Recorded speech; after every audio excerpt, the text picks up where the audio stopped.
And we are back playing Kentucky Route Zero.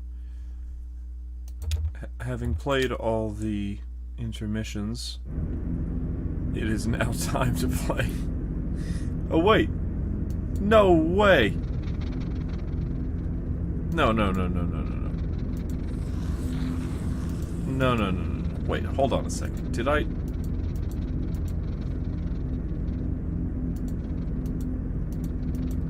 I played all of them.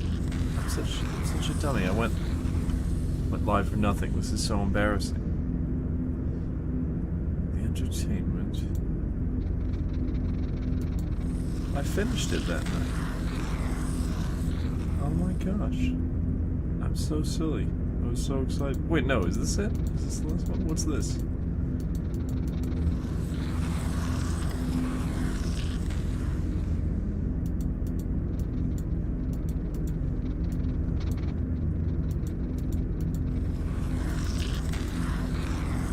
Okay, I think it's now stopping me from...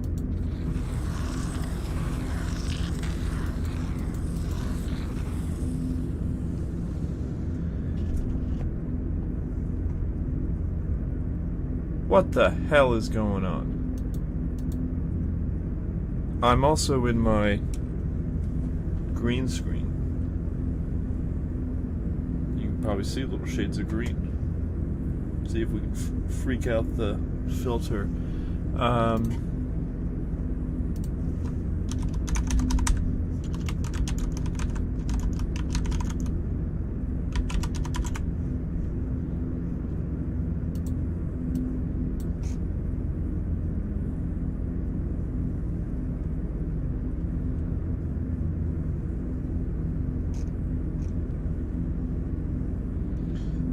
Yeah, I don't think I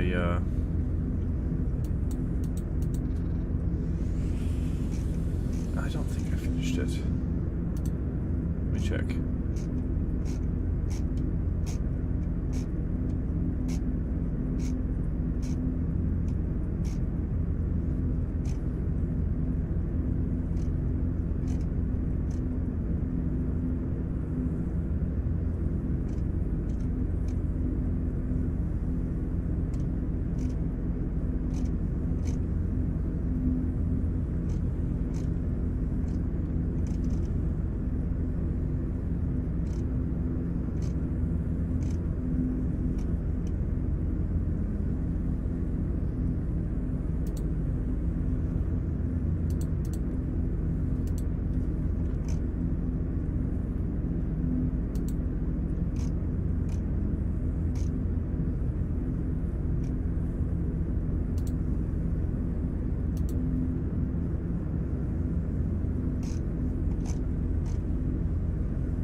I'm just looking through the acts. Let's see.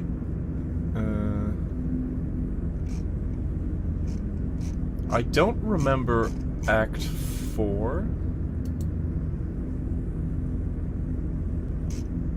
And I do remember... Wait.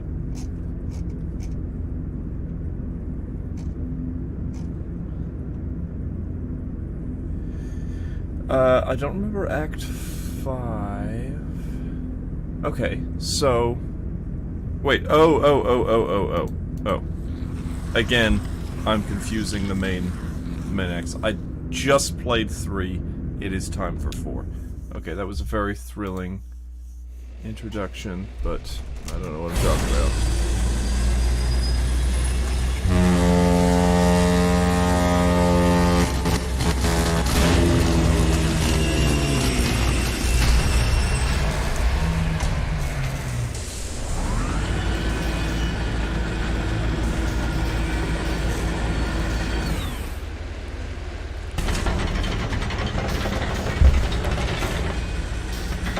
Manual 5.4, Context Backlash. General wear on the gestural gear mounting apparatus may result in undesirable play between teeth in the context and history state machine gears, causing stuttering, slippage, resetting, skipping. Well, this is not at all helpful, is something I would totally say. Table of contents, introduction, installation, orientations, order of operations, the passage of time, gestures, final notes, will, that'll do book.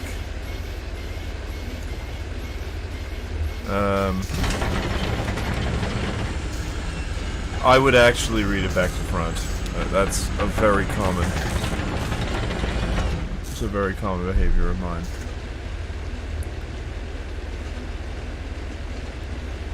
I'm kind of curious if, let's see, if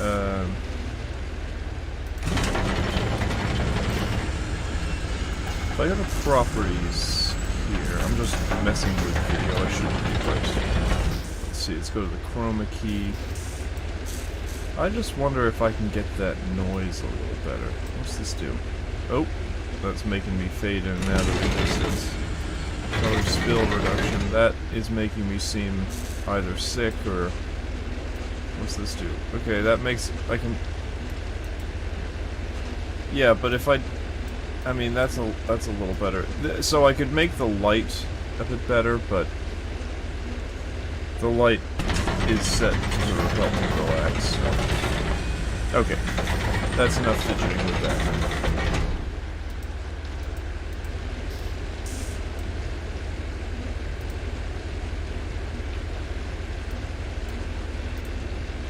Okay, so I just decided to read it back to front. My savior, old friend is here in a bad way. Any insight? I try to stay clear of high voltage these days.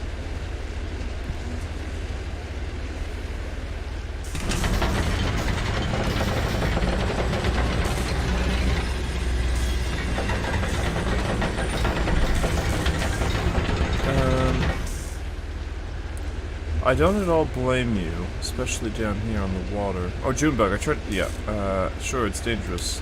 This is where she lives. And what brings you down to the Echo tonight? I always end up here eventually, says Junebug. The river... Will says the river is like that, and always has been. We picked you up at the Bureau tonight. Never seen you that far upriver before. I hope that doesn't mean you've been traveling on the Zero. I want to know about the Zero, so yeah, have you been there? The Zero? Will... Oh no, not me. This old river rat steers clear of weird highways. I've been traveling this river for more than half my life, more or less alone. I think I've seen it change quite a bit in all those years, but I can't say for sure. The water has a peculiar way of making a person forgetful. Some nights I remember a place, but it's full of strange new people, and some nights I meet an old friend on an unfamiliar shore. I wonder which kind of night this is.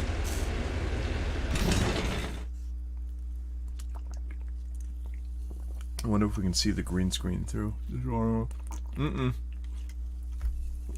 Let's see.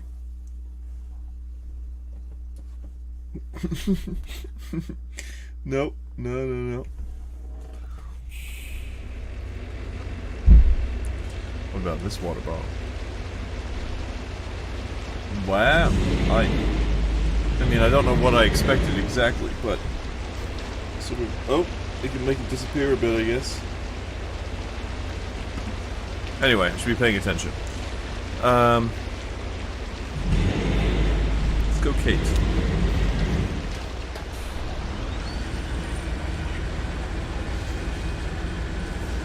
Let's talk to Kate.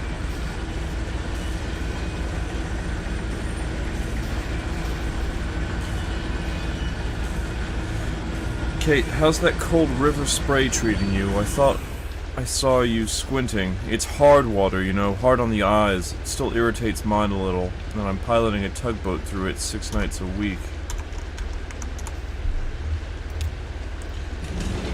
Don't be too shy to close them in public. Your eyes, I mean. People just assume you're thoughtful. You need tea. So, dried reishi? Definitely. Split gill powder? Maybe toad? Just kidding. Turkey tail fungus, pomegranate, sun-dried oyster cap, and shiitake. I would ask what those were all for. Eye strain. Dried reishi makes the taste of the rest of it. Masks. Sun-dried oyster cap, in particular, has an eccentric flavor profile. It's mushroom-based. I'm a big believer in fungal pharmacy.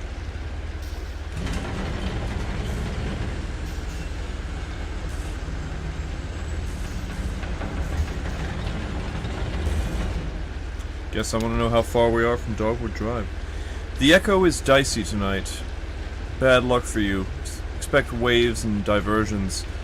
Dogwood Drive is by the Silo mail stop. But we need to spend some time on the indirect route before we stop, okay? And there's other business. Mail to drop off, garbage to pick up, and a few favors to execute, all dotted on the riverbanks from here to there. I hope you enjoy the trip on our little mammoth. Take advantage of all the amenities, fresh air, cozy bunks, hot tea, the video room. There are some pretty interesting tapes down there, actually. Unusual, I mean. Weird. Watch out, that VCR doesn't take your hand off, though. It's untrustworthy. I would want to know what's wrong with the VCR. So, Shannon says, what's wrong with the VCR? I can take a look. Kate, oh please do. Don't know anything about electronics. Maybe try a few different tapes. You'll get the picture. Hey, do me a favor. Go ask Will how the repairs are going. And if he needs anything, we're coming up on the next stop right here. Just refueling and picking up a few things. I could grab a bolt or some wire or something. Whatever he needs. Well, eyes on the road. Okay, let's go talk to Will.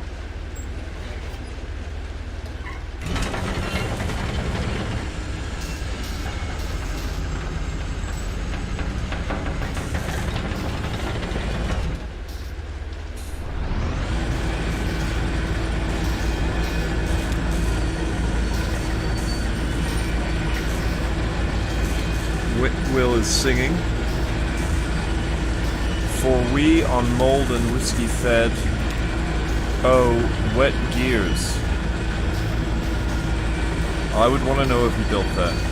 Ha, no, he says. This thing's probably older than I am. Got some gray in her pelt there. Calcium deposits, I guess. To be honest with you, I'm not really qualified for this work. Kate's a friend. You know how it is, don't you?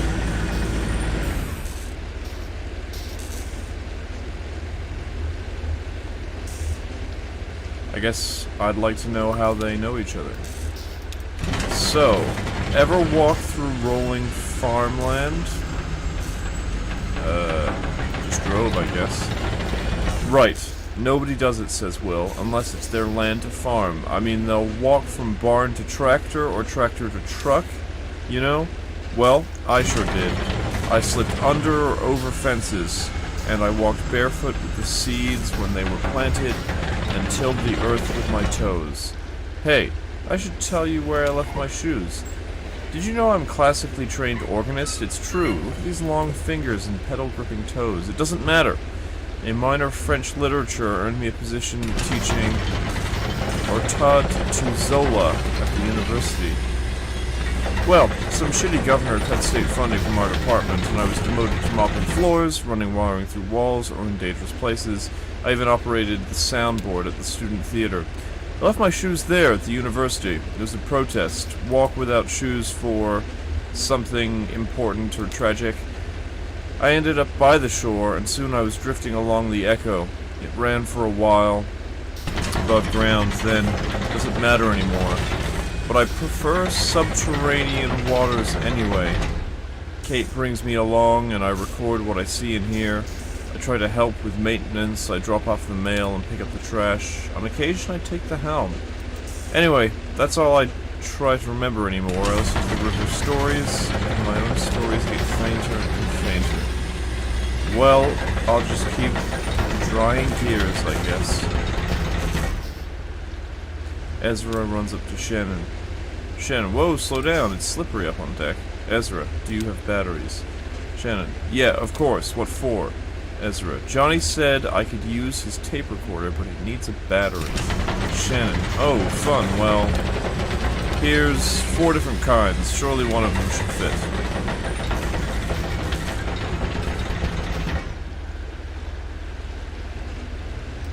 Oh, okay, cool.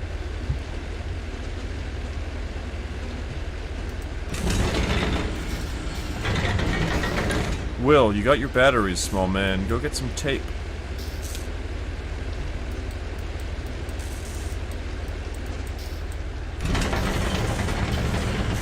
Oh, look at the dog chilling over there.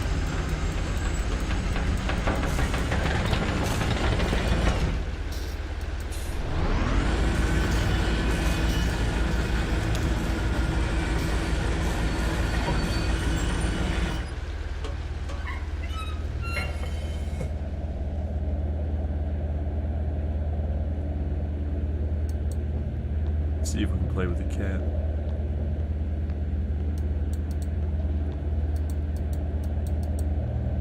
Musicians. Johnny to Junebug. Really? Junebug, you were entranced. You don't remember this? Clara, it's okay. We've all been to a lot of concerts. Junebug, Serrano opened. His tape machine was broken or something. He got really cosmic. Right, at the flower shop. I remember that show. Sorry, Clara. Clara, well, you have a second chance to hear it tonight. Johnny to Ezra. That was fast. Got the batteries? Let's see. Perfect. This one will do. So, you hit this button here to record. Hold it right here so you don't cover the microphone with your hand. But you find a lot of good sounds just around the tugboat. There's plenty of tape in there.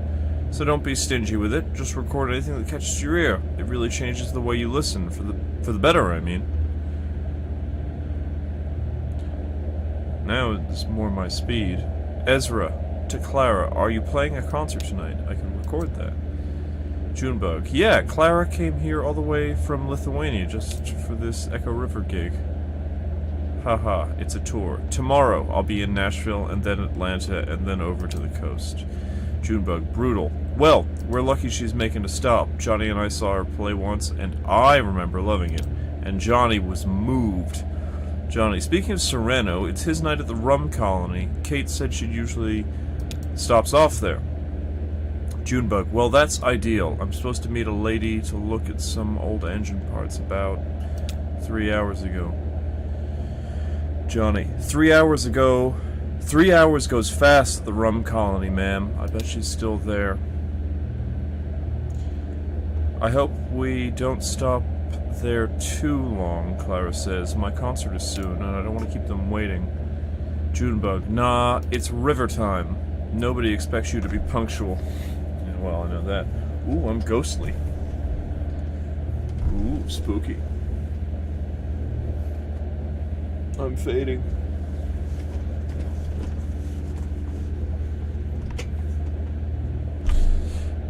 Hey, why don't you give that tape recorder a try? See if that cat over there has anything he wants to say. I often use found sounds in my music. If you find something interesting sounds tonight, you can help me out.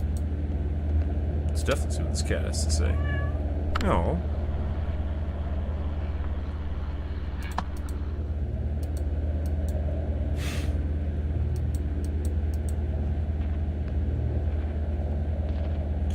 Oh, well, he's lost his arm now, huh?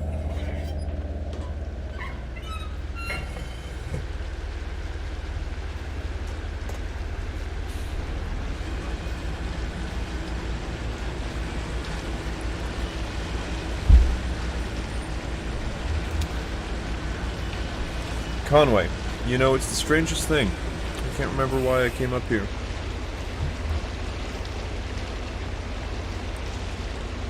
Shannon, I would answer the way that I would probably normally answer this.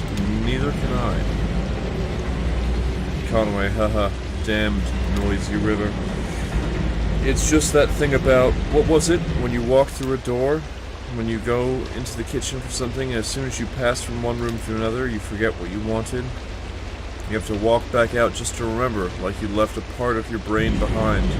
Hey, I wonder if I could follow that brain crumb trail all the way back to the room I was born in. Huh. Conway cranes his neck over the railing. Looks cold down there and dark. You weren't in the cabin long. Get any sleep? Just resting my eyes for a minute. Conway, every little bit helps, right?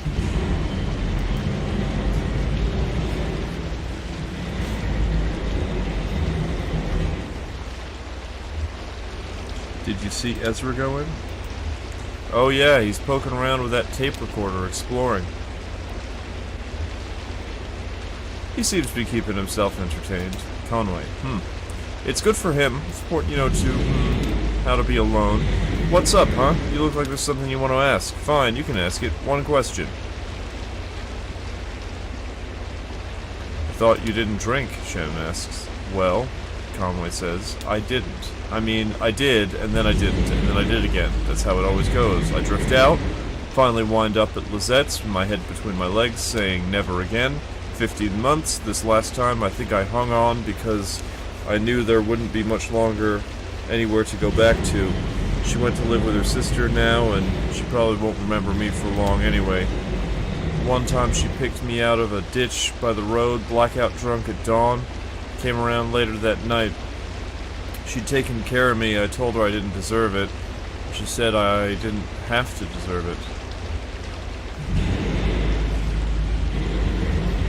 She sounds like a saint. We should all have someone like that. Conway, oh, you wouldn't say that. If you knew her when she was younger, that girl was wild. I guess she's got her own problems now. I wish I could help out. Hey, maybe I could make some money and send it to her sister. Maybe they'll keep me on at the distillery.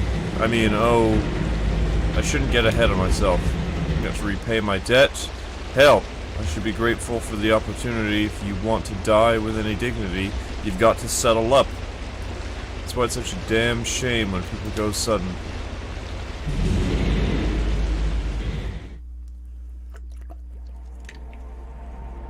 Ooh, I love these sequences.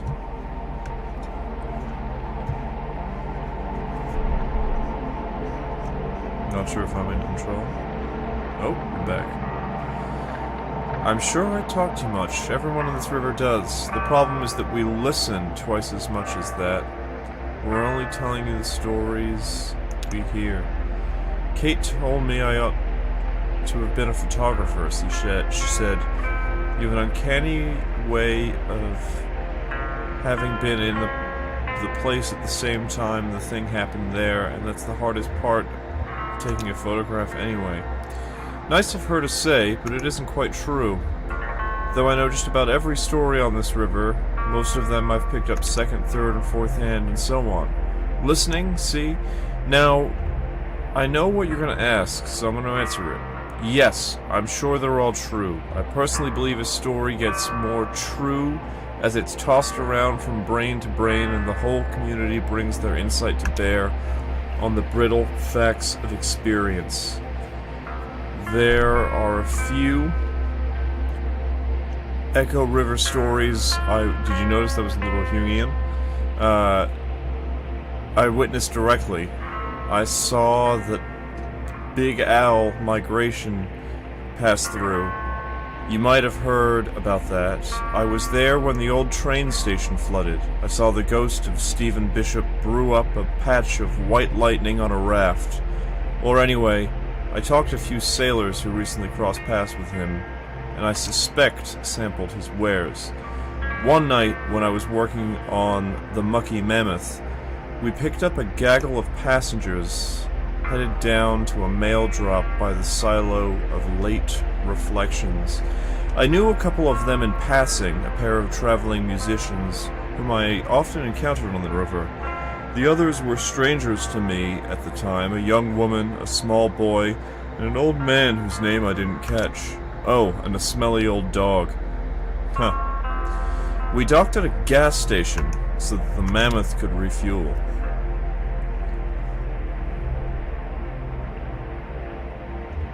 Ezra follows Johnny and Junebug into the gas station.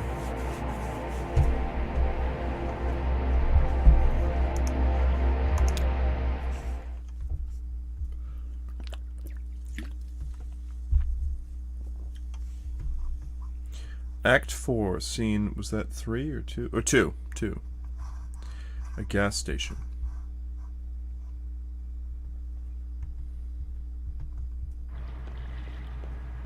Diesel, liquor, coffee, snacks.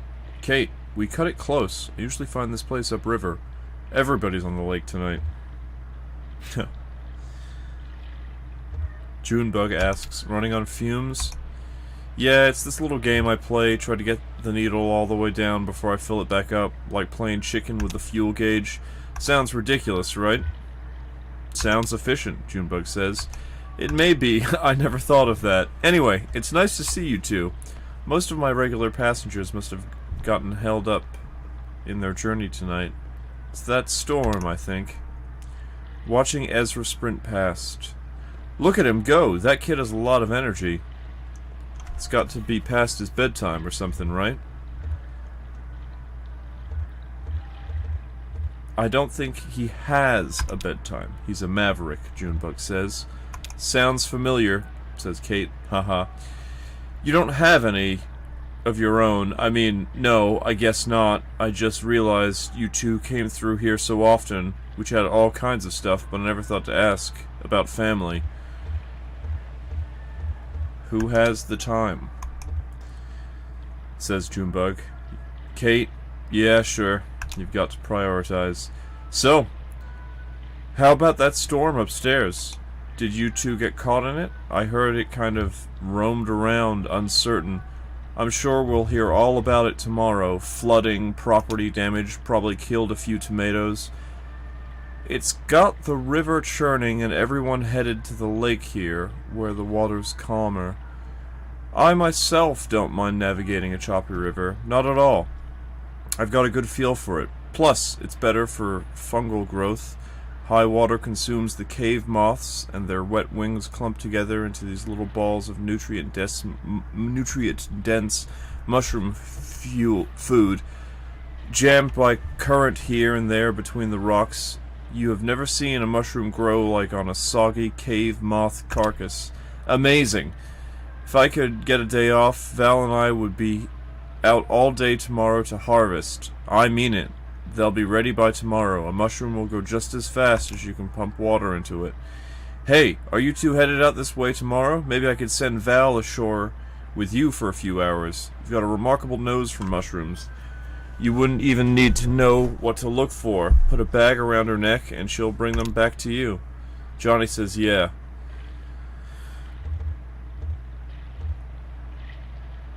We don't know where we'll be tomorrow, says Junebug.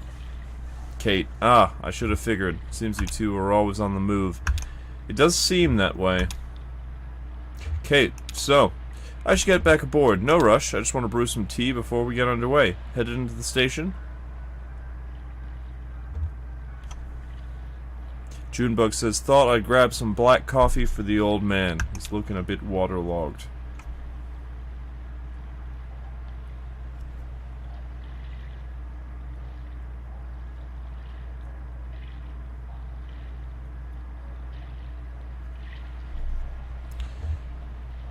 Kate, sure, don't want him falling asleep on you. Nah, he'll be alright. He seems like the type who can hold his liquor. Seems like he has a little experience, I mean. Hey, while you're in there, could you remind me, the gas station attendant, this fuel is on my tab? Charge it to the Mucky Mammoth. Oh, and we'll wanted a scratch ticket. Thanks. Johnny, to Junebug. I think I'll just watch the lake for a bit, ma'am.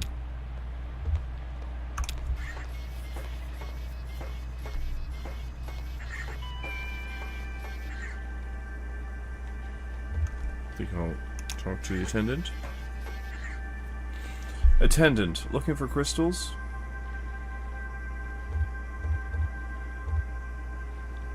Not gonna go with the snappy one. Although if I knew the person, I would. Why do you assume I'm looking for crystals? I don't even know what crystals are. But I know what I'm here for. I'm here for snacks. Sure, we have snacks. We have, how about some jerky? It's homemade, not by me. Why was homemade in quotes? You work on the mammoth? I can add it to your tab.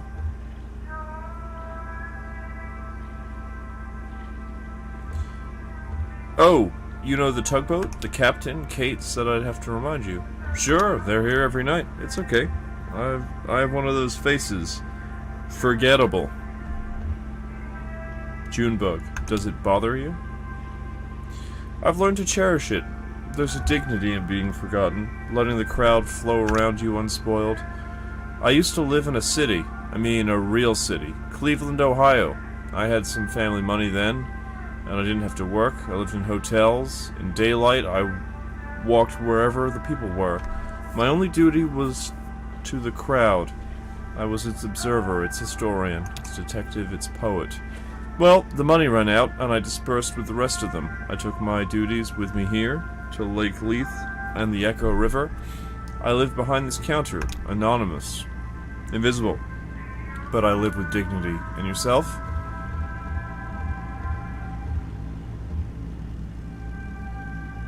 Sure, something like that, says Junebug. I like to keep moving. Attendant, yep, that's the way to do it. I can't help it myself. I travel at the pleasure of the current. Snacks are in the back there. Well, let's first take care of business. We need the snacks first. Junebug surveys a row of chocolates, licorices, cheese crackers, dehydrated, bleached, reconstituted, and colorized. I would probably think that attendant is a trip. Anonymous, invisible, but I live with dignity, he said. A bag on the bottom shelf is decorated with cartoonish pictures of vegetables. Through a plastic window in the packaging, she can see puffed corn shapes and colored like carrots, tomatoes, and broccoli florets, and a few puffy white discs that might represent potatoes.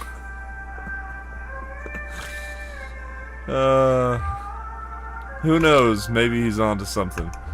Somewhere in there is surely a preservative, in case the rest of the process hasn't done enough to stop the flow of time. But what has to happen to a person to make them think that way? She turns the bag over to look for ingredients, but only finds a marketing blurb. Inspired by real vegetables. Let's talk to Norm. Norm, to attendant. Shit, that floodwater washed you halfway up out to sea. I was looking for you down by New Konigsberg. Same as usual, but ain't nobody there, and the river's deep as an elephant's. Noticing Junebug. Oh, didn't see you there, ma'am. Pardon my language. Junebug, where are you headed? Norm, well, in fact, I'm headed right here. Glad to have found it at last. Extended his hand warmly. I expect you must be Loretta. Enchanted to meet you. Sorry I'm late. Hey, is that coming too flowery? Is that coming on too flowery or something? Enchanted? Repeating it now, I feel a little silly. Junebug says, Enchanted sounds pretty old-fashioned. Is that the kind of gal Loretta is? I guess I don't know. But now I'm double embarrassed. Junebug, do I look like her? Norm, to be truthful, I couldn't tell you. I met Loretta on the computer. We met each other there, or I guess we spoke through the computer and agreed to meet. I don't know the terminology. I haven't dated in quite a while. Back when I met Greta, that's my wife, excuse me, my ex, or maybe I am her ex? I don't know how to say it. Anyway, back then there wasn't even such a thing as computers at all. I mean, there probably was, but never heard of one. I worked in textiles. So here I am. So what's your plan when Loretta shows up? Norm. Oh, maybe head down to the rum colony. Shoot, I forgot to ask if she likes to drink. You really never know these days. I guess first I'd ask her about that. If she doesn't like rum, I'd maybe try to take her by the Bat Sanctuary. That's pretty romantic, in a sense. I mean, like, misty valleys and ruined churches romantic, not like flour and chocolates romantic. Of course, they've got a memorial there. That's a little depressing, actually. Maybe we'd kind of sail around that? Damn it all. I guess I probably missed her. I wonder if she'll agree to meet me again.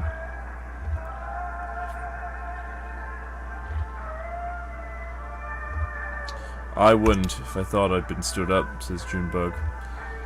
Norm. Can't say I would either. You're probably right. Well, I guess I'll head on back. Hey, supposing Loretta doesn't want to see me after all. Junebug. I'm out of your league. Norm. Ha. I won't argue with that. Actually, I wanted to ask you for some advice. I had to type up a sort of autobiography for the computer date, and I spent a lot of time on it, but I only got one reply, and that was Loretta herself. I was happy to meet her, but supposing she's lost interest now, do you suppose you could give me some feedback? It's only a paragraph or so. I have it all memorized. I spent so damn long writing it. Okay, here it goes. I'm a good-natured man, retired, and spend most of my time sailing the Echo River, riding currents of subterranean gas and that strange invisible wind that moans out of the small tunnels along the bank. Seeking a companion to map the river with me. I have 2 grown children, but they live far away. No goofballs. Okay, what do you think? Okay, so I'm hoping, I'm not gonna look at the options. I'm hoping I can get to comment on the no goofballs thing, because I think that's atrocious. What was that about, goofballs? I mean, like, serious inquiries only. Worried about people wasting your time? Junebug asks. Oh no, I've got nothing but time. I guess it's more like I want the person reading it to know that I'm not a goofball. I'm ready to show up.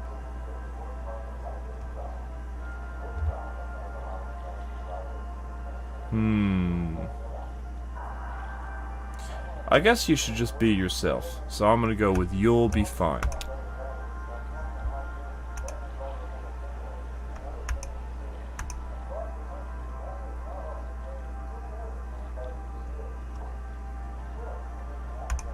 Norm, alright. Thanks for your help, ma'am. Really renewed my confidence. I'm ready to get back on that computer.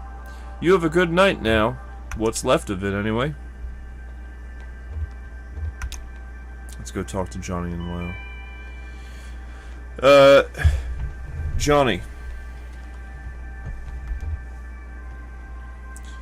Mushroom hunting, huh?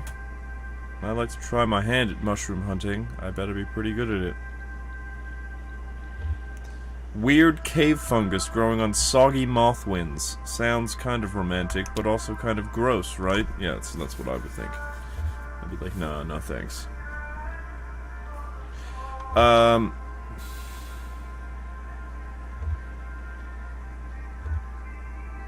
So, could you fit in the sidecar?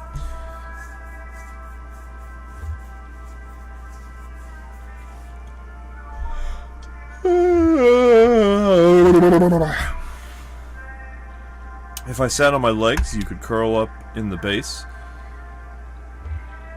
I'd hold you tight. I promised it'd be safe. Doubt. Oh no. Oh no, I'm going out of frame.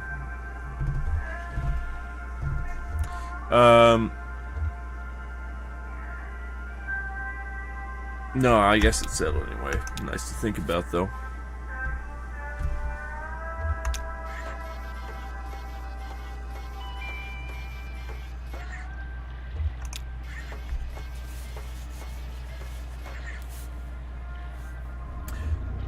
Junebug. Sorry, Cricket. Nothing good on offer. Not even those little gummy pomegranate seeds? Asked Johnny. I didn't look. It's okay. I'll go check. Wish me luck. Good luck.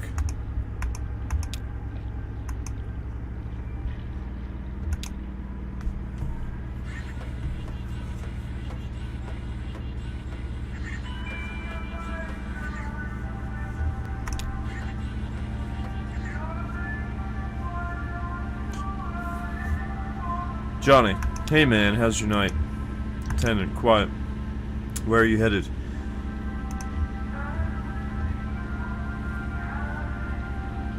Johnny, just following Junebug. She was in here a minute ago. Attendant, okay.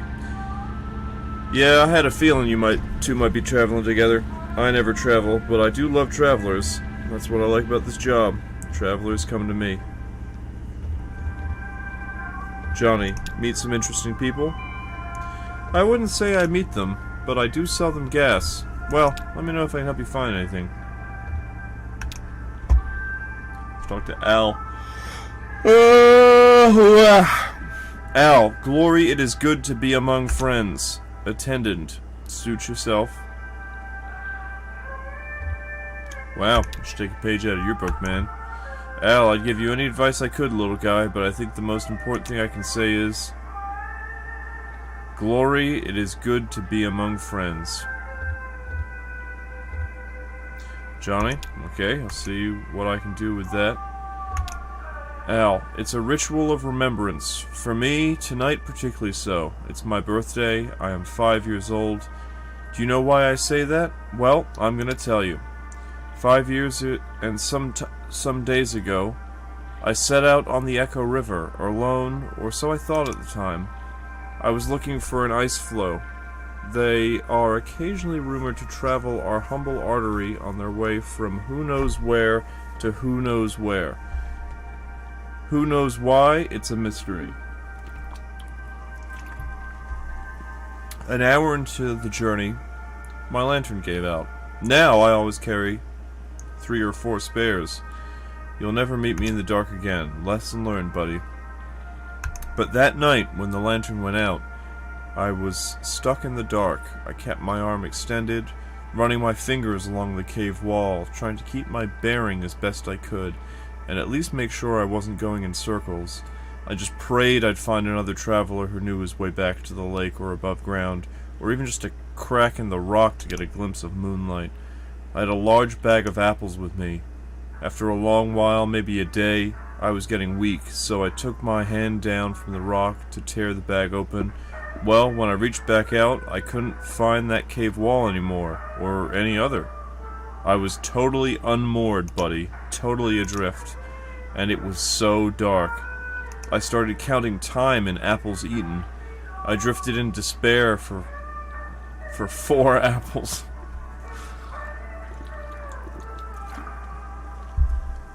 Then I schemed and planned and dreamed for 2 apples. Finally, I came to accept my fate, lost at sea, and this phase, I think, would have continued indefinitely had I not come down to that very last damn apple. Picture me, feeling around in the empty bag, certain that somehow there was another one of those fist-sized chunks of life-giving fruit, already softened by time and probably an unappetizing brown. Nope, that was it. Just as I was about to bite into my last meal, I felt a tickle on my upper lip. It hatched right then. Couldn't have been a moment later or I would have eaten it. My last apple was infested by a damn fruit fly maggot. Well, that should have been the end of it. I should have eaten that apple and that fly while I was at it and put an end to our little food chain suicide pact, but I waited, out of mercy.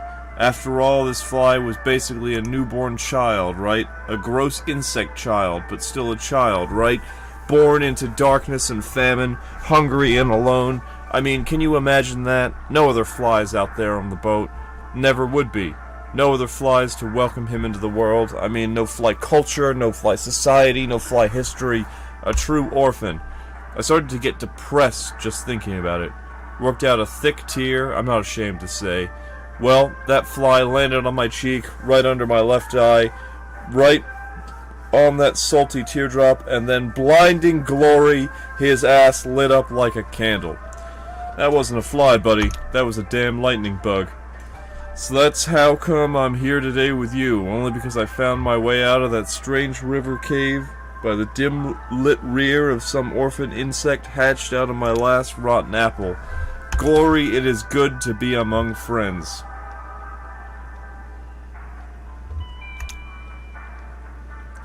think there's a bug flying around me. Junebug says to Val, the dog. Big plans for the night? Junebug. Us? I think we'll just see where the river goes, and at what pace. Or, yeah, that's what I'll say. Junebug. You look like you got it figured out already, Val.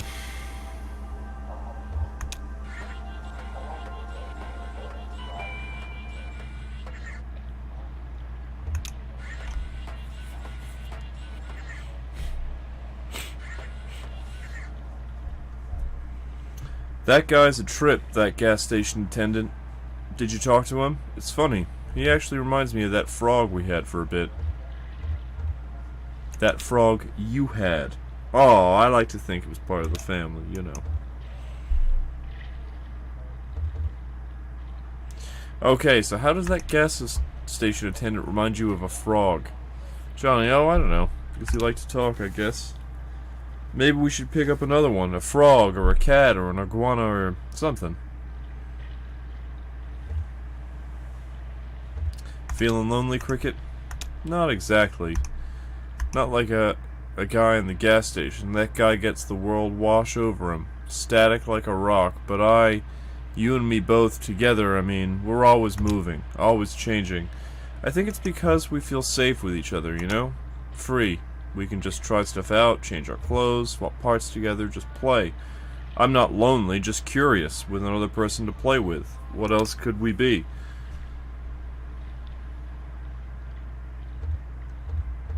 You may be right, Cricket. You really think so? Wow. I thought I'd have to wear you down a little, like I did with the gerbils. Oh, that's Kate. Time to hit the road. River, I mean.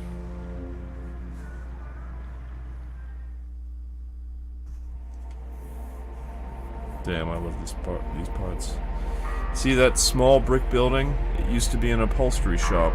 Now it's inhabited by a very skilled taxidermist whose art is greatly in demand. When it was an upholstery shop, it didn't see nearly as much business. The old man's name has been lost to time and weather. This was decades ago, and the only trace of it now is the grayed frame of an old sign behind the new lettering, which now reads Trapper, Stalker, and Sportsman, and then below, smaller, no specimen is too exotic, no arrangement too fanciful. Some of the upholstery equipment is still there too, and still sees active use, at least the resident artist, though she's not the owner of the shop.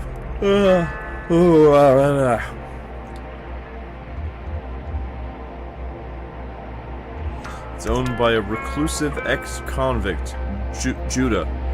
Very little is known about him. His crime is generally assumed to be violent or otherwise gruesome in some detail, though of course that's all speculation and probably comes from association with the taxidermy business.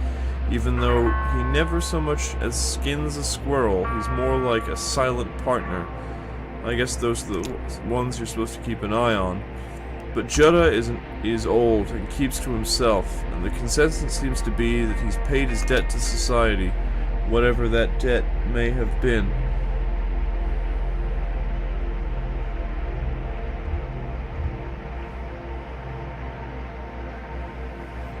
Ooh, this one's tough. We can come back for the video collection. At least that's what I would think in this situation. There's plenty of time. We're going to be on the boat. But I think I want to go check out the rum colony.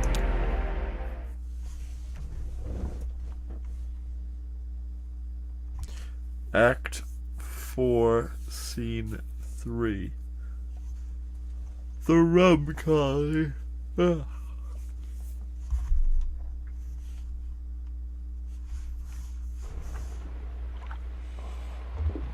Ooh.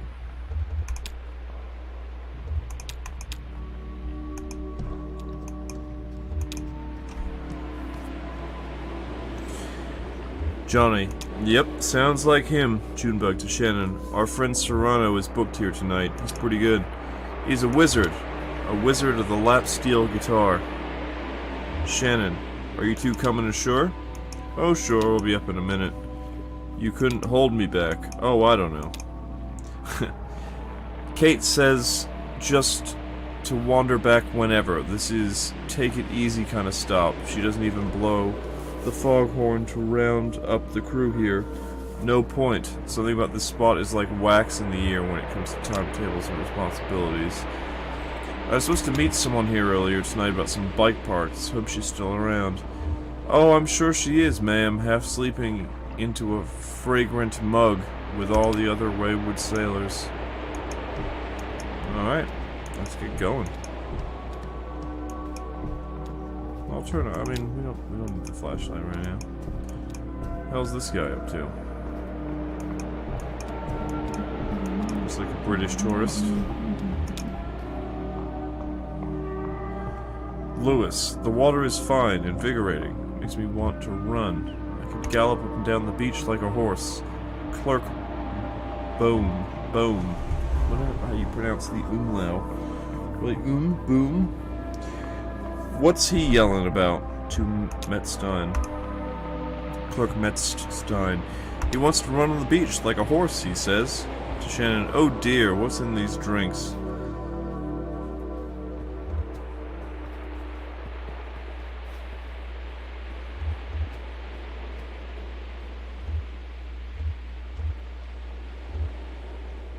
You folks work at the bureau? Clerk Bohm. We're celebrating, Clerk Metzstein.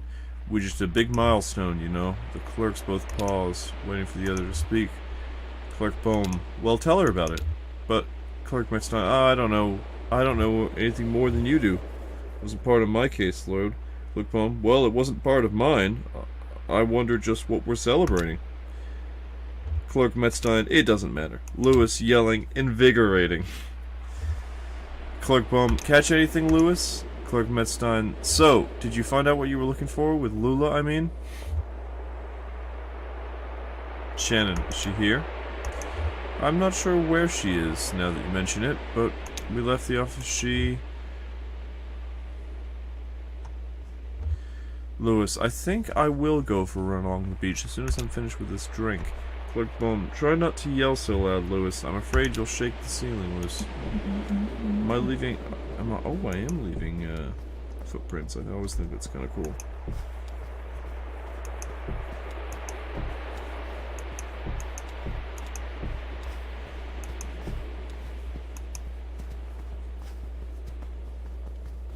There's a little Ezra. What trouble is he getting into?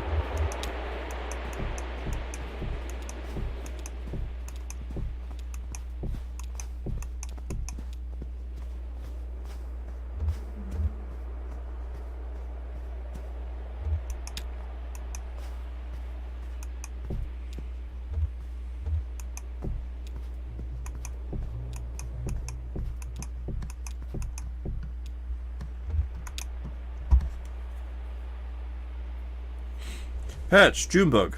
Hey, guess who I just saw like an hour ago? Junebug, I don't even care. How are you, Patch? Patch, oh man, you know, Carl had that gig for a minute at the sweater shop, but they went out of business. If our numbers were better here, he could just work on his record and it'd be fine, but you know how it is. For now, he's selling flowers on the river. Say hi if you pass him. Hey, any of your friends want a drink? I've got time. Busy night, but everyone's deep in their straws by now. Huh. Why so busy? Junebug asks. It's those kooks from upriver.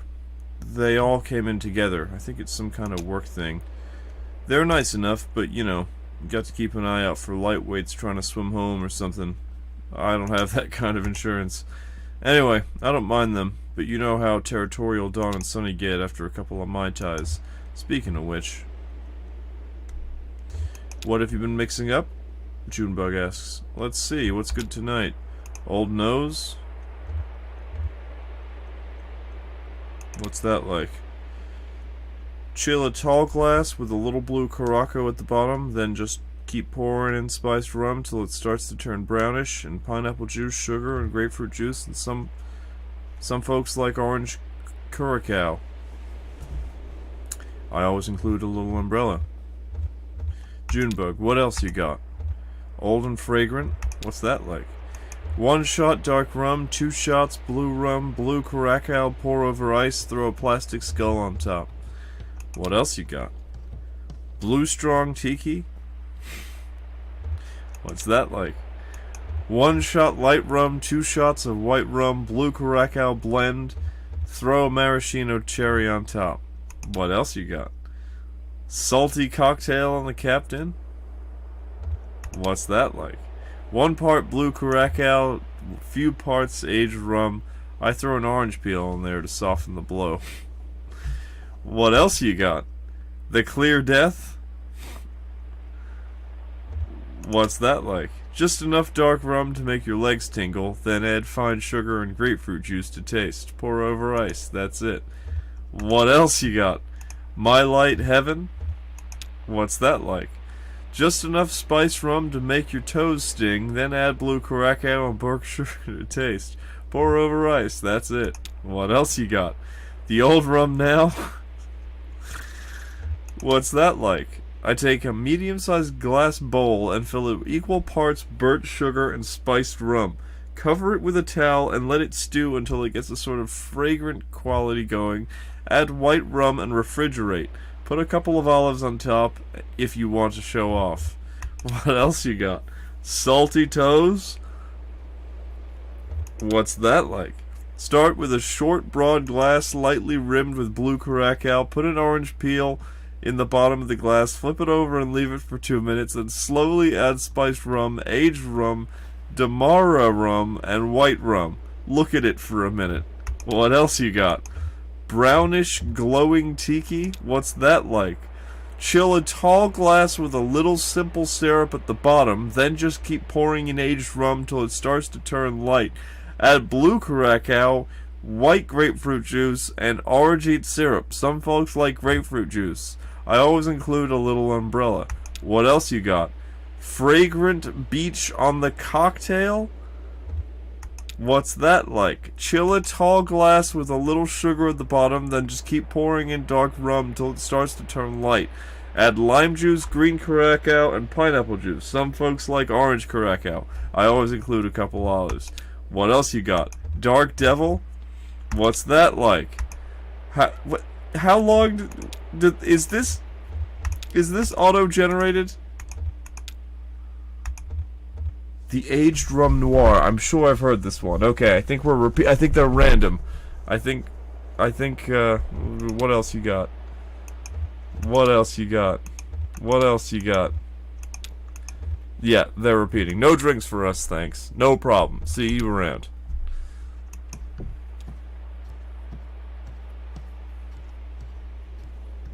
Let's talk to Cyrano.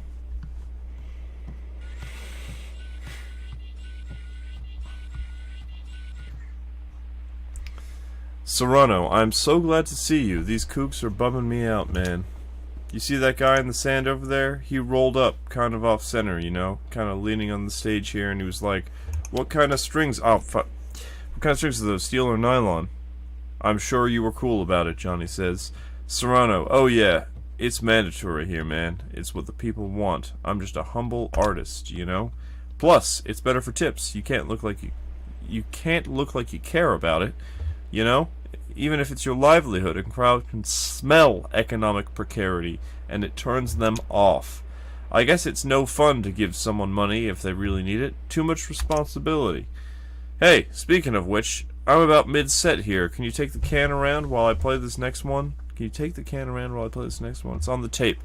I think you'll like it, man. Thanks.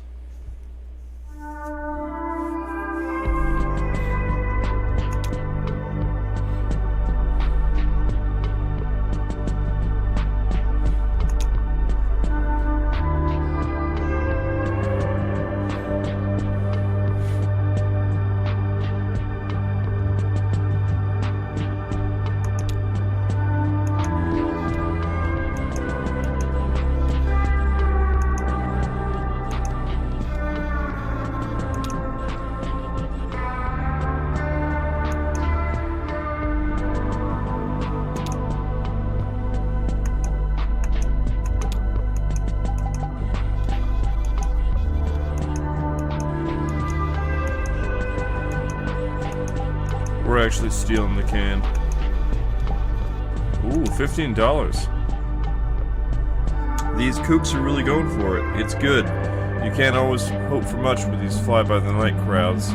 Could have been some deep tiki fanatics getting uptight about Serrano's tape machine or something, but these folks are tourists wherever they go.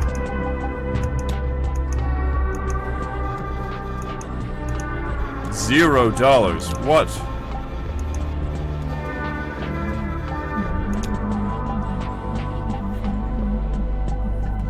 In his own little orbit, he ought to stop and think about who's creating all the atmosphere.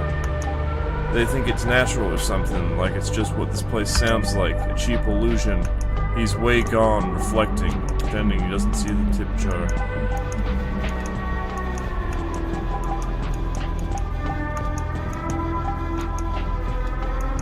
$2. This guy's barely here. He's like basically a sugary wet sand until the morning. He left a couple bucks by his shoe here, or dropped it. It's probably for the band. If it's for anything at all. I think that's what it says. Yes.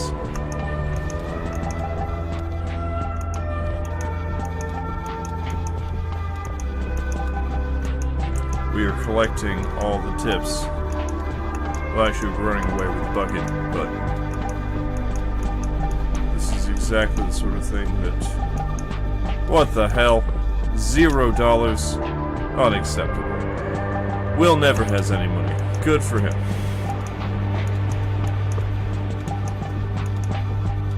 $0. This guy's keeping some odd company tonight. Better just let him be.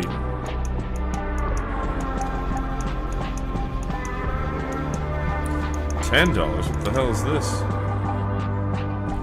Someone left a 20 here. Is that for Patch or Serrano? No, I keep clicking before I'm done. Maybe there's enough in the jar to split it. It's only fair. What am I running along here?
Joe. Hello, Joe. This is Joe.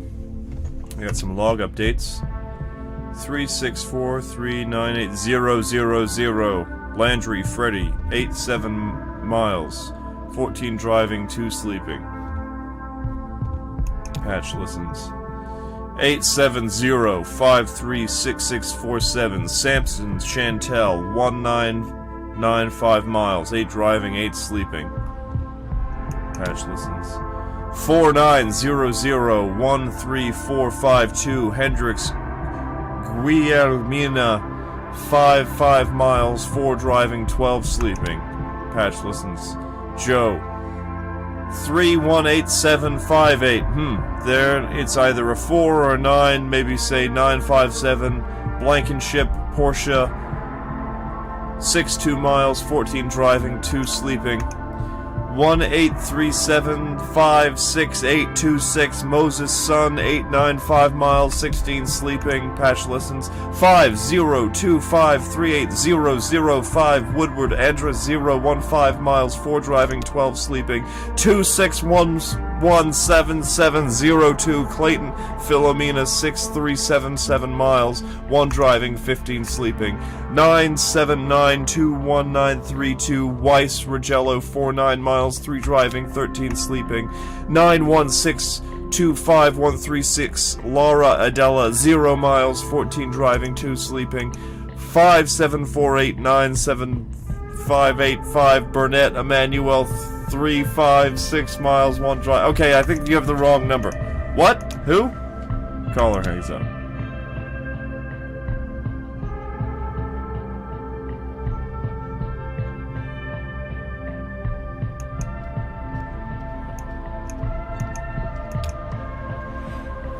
Hey, did you hear the ice caps are melting? I mean the polar ice caps. The ones all the way at the top. Dawn, Shen, don't listen to him, hun. It's all doom and gloom tonight. Dawn, listen. That's the answer, Dawn. Well, what else can you do? Some say all of this will all be underwater. We're all but drowned. What can you do? You can recycle. Half measures avail us of nothing. Don't be a pessimist, Sonny. Have another Mai Tai. Shannon, he's just in a dark mood because the bar is crowded tonight. He likes to spread out. Sonny, they said down at the bureau that the American dollar will be depleted before our kids are grown. Shannon, what? Well, what would you expect? Cotton is already useless, and I'm certain that the government is fully aware cotton is useless. It's a desperate situation, really, and that's why I'm depressed. Sonny, you're insufferable.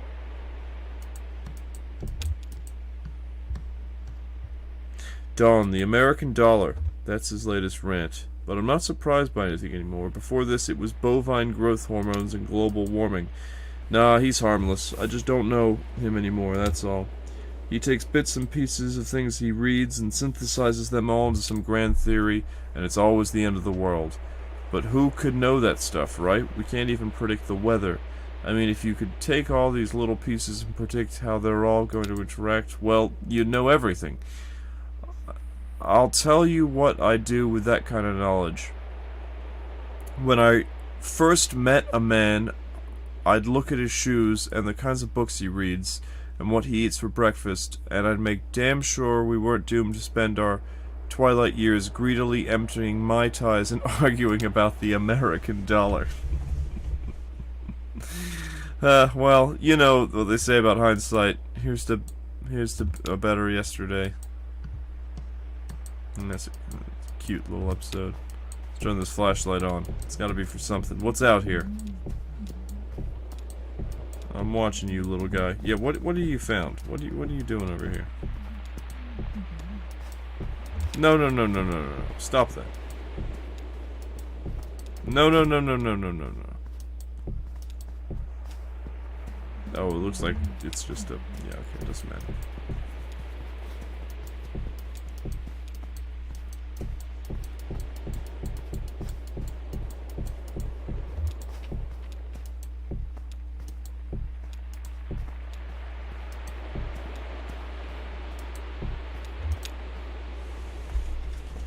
The styrofoam cup is half buried in the sand, miraculously intact. It still has some coffee in it. Maybe it came from the bar, or maybe someone dropped it here on the way to the bar. Maybe they weren't even headed to the bar originally, but drank their coffee too fast and needed a stiff counterbalance. Shannon thinks about the war of liquids in the stomach. Coffee to start a day, liquor to end it, apple cider vinegar to patch up on the battlefield. Her mouth feels dry. She thinks about all the nervous casualties of the liquid war. Clumsy alchemists transmutating day into night. She thinks about a chalky gray-pink liquid her mother kept for upset stomachs. That was stored in a coffee cup, too.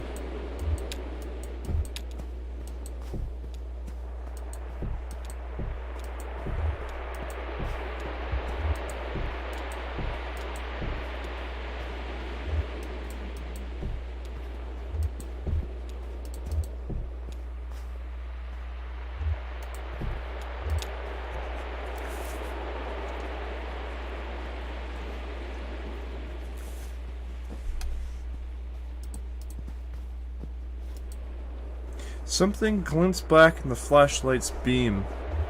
Shannon brushes the sand off of a damaged VHS tape. The smudged label on the spines read, "Private, do not watch, but do not erase."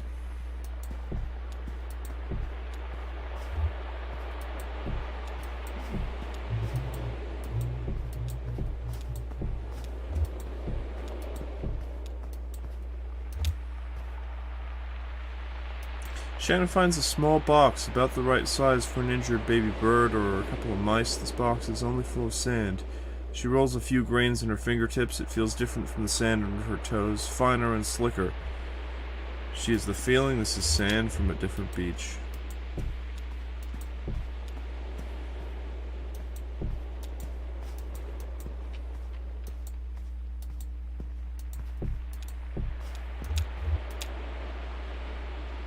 Shannon finds a bottle. Its label is worn away, but the words Hot Hell Rum are legibly embossed on the glass. The bottle is empty, except for a sleeping crab.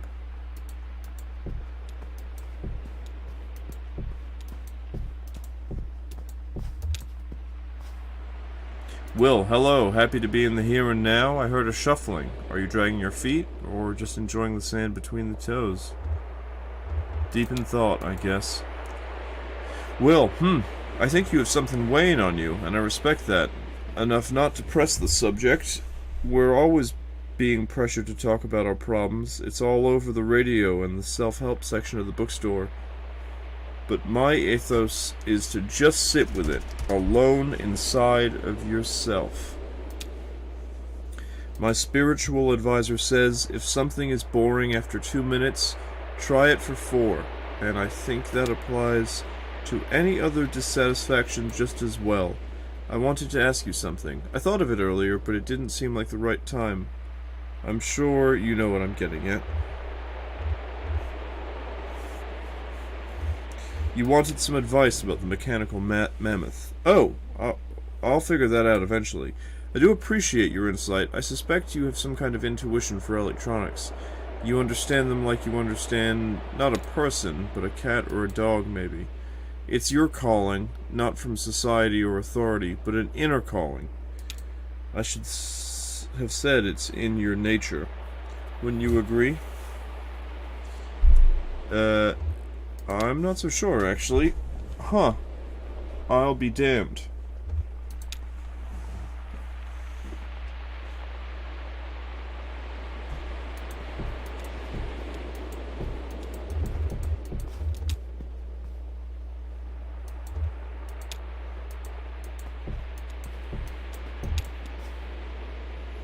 Conway, there she is.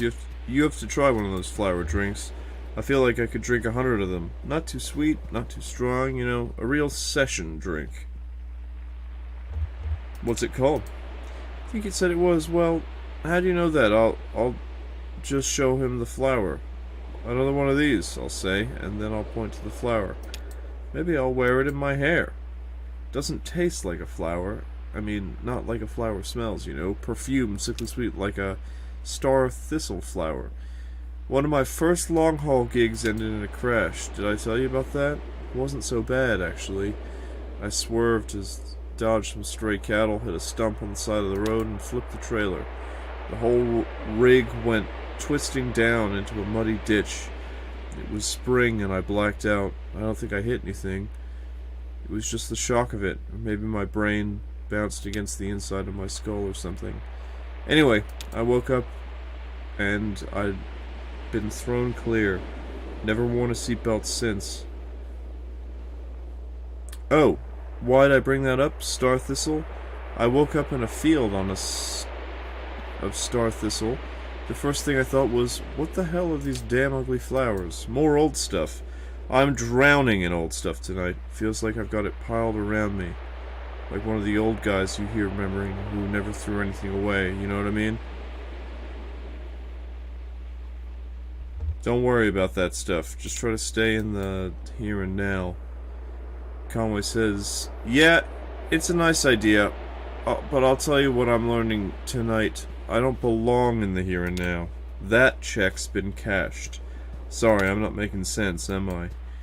I just mean to say I can't look at anything without remembering something else, and then that reminds me of something else, and I'm buried in it. I just need to get my head clear for a minute, get a clear view of the day, get oriented. There was a time when I felt this thing. I'd bite the bullet, try to get sober and get a job. Work is therapeutic for me too, says Shannon. Work is play for mortal stakes. All of a sudden they say in church. Hey, I'm going to sit and look at the water for a minute. I'll talk to you later. Don't be a stranger.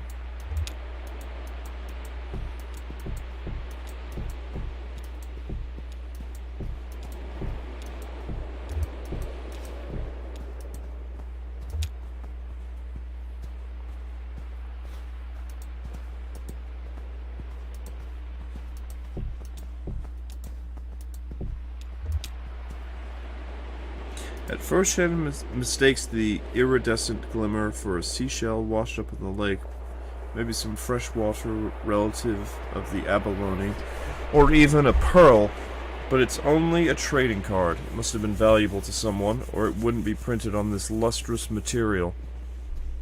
Whatever was on it has mostly worn away. All that's left is the shiny backing of the words "Gleaners Forward."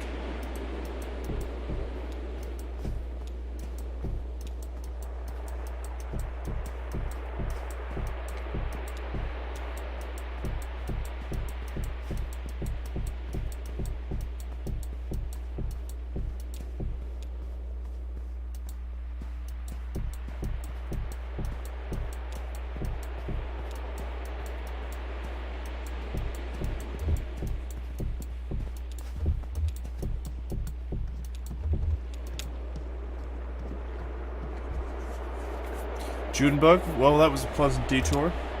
Johnny, yes ma'am. Junebug to Shannon. Ready to get moving? How about you round up the old man if you can tear him free? Round up the old man.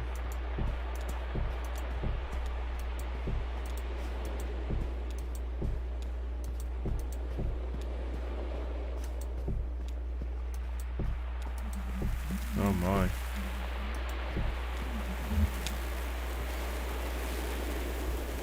Yeah, you're right about that. I never quite thought about it that way. Shannon, who are you talking to? Shannon, no, that's nothing. Hey, let's get out of here. Work to be done, right?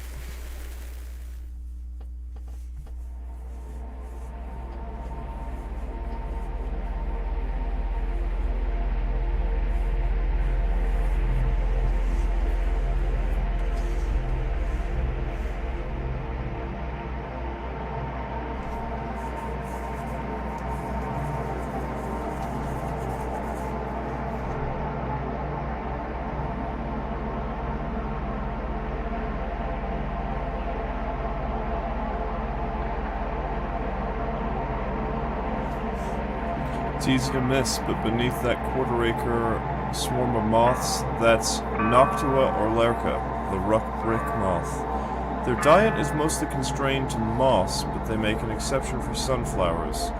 It's a quarter-acre sunflower orchid, and beneath that sunflower orchid, there are two small lots with small houses positioned so they just about butt right up against each other. The houses are empty now of human life. There's no sign of a person or anything living except for moths and overgrowth. There are some pipes bolted to the actual cave wall near the perimeter, and a few stone scars where the other pipes have been ripped away by scavengers. These once supported the large grow lamps that fed the sunflowers. These lamps are gone now. Once this crop of sunflowers is picked away, it's unlikely anything will grow here but lichen, moss, and rock formations. The rough brick moth will move on. The houses will be visible again, at least until somebody strips them away for building materials, or the river washes them away. These houses were once inhabited by two sisters. They built their houses so close together, or lived in any proximity at all. It's a mystery, since they clearly despised one another. It's possible the neighboring houses were an attempt at reconciliation. It didn't work. If anything, close quarters just turned up the pressure until decades of closely held resentments and animosities were pretty near to boiling over. All that energy had to go somewhere, and both sisters had the same idea. They took up gardening. They both cultivated sunflowers, an improbable crop for this location.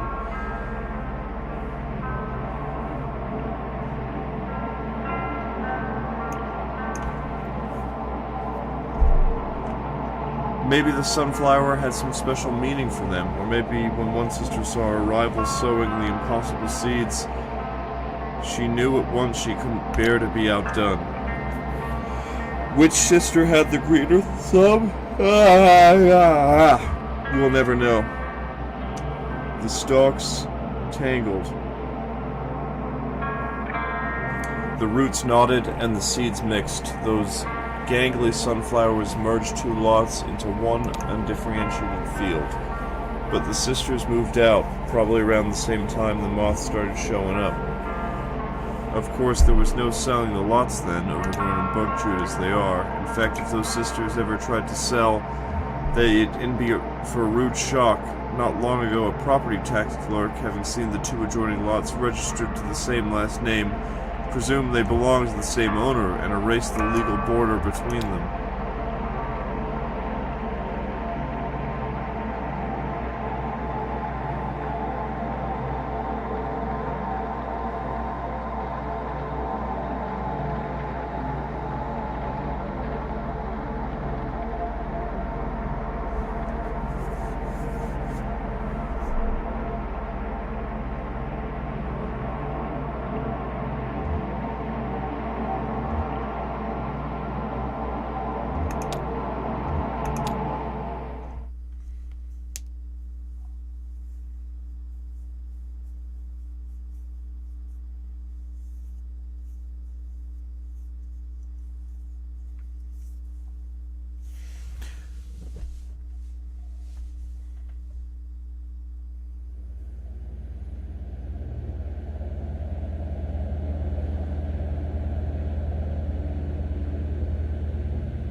While those two gentle beasts kept things under control aboard the Monkey Mammoth, I went ashore with the rest of the crew to make use of a public telephone.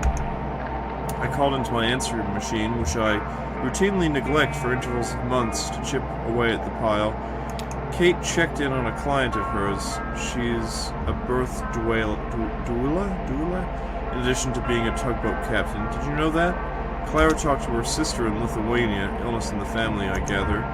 Anyway, the evening had a low point not much later on, so let's take a quiet moment here to listen to the river and reflect on the unburdened sleep of dogs.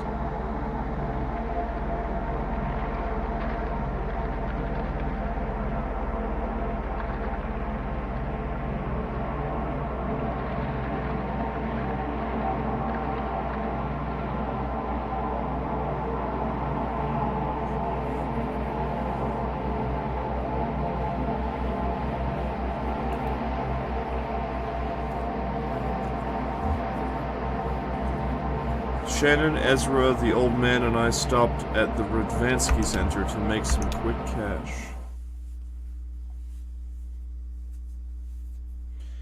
Act 4, Scene 5. The Radvansky Center.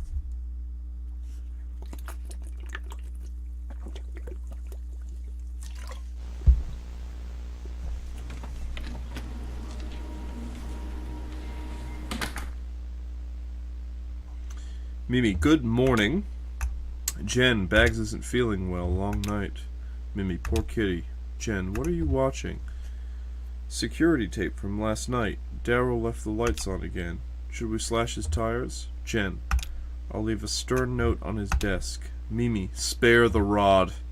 Jen, what are you doing today? What are we doing today? Mimi, right, this is weird. You know that old vending machine? Jen, the one that only has tomato juice? No, the one they stopped refilling. Remember we rolled it out onto the dock last August and some scavenger stripped it for metal in the middle of the night? Darryl cut his hand cleaning up after them and it got infected, remember? Jen, no.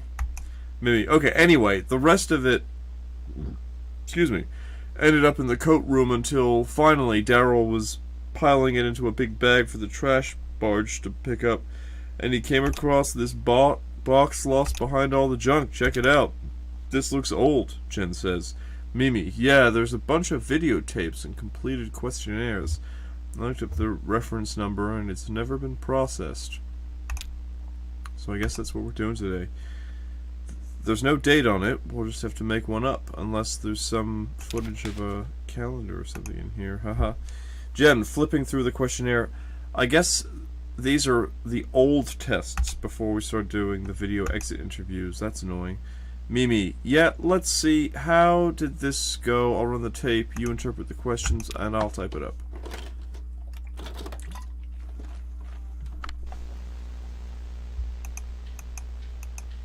Oh, Jen.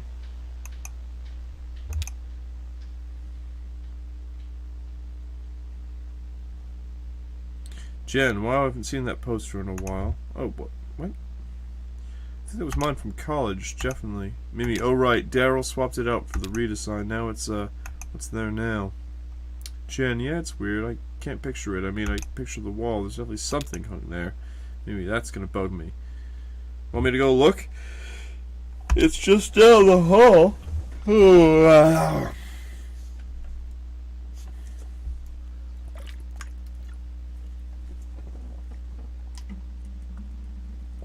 Maybe no, it's okay. Let's have myself a sit. I like me a sit. Okay, time to get up. Jen, the modernist bookshelf with the fancy vintage turntable. So ostentatious. So Daryl. Mimi, what? That was my bookshelf. Jen, oh no, haha, but you like grew out of it or something, right? And ended up in the lab somehow. Mimi, I keep my books in a pile now. It's easier to find what I'm looking for. Never, what shelf is that book on? Only, well, it's somewhere in that pile. Jen, pragmatic.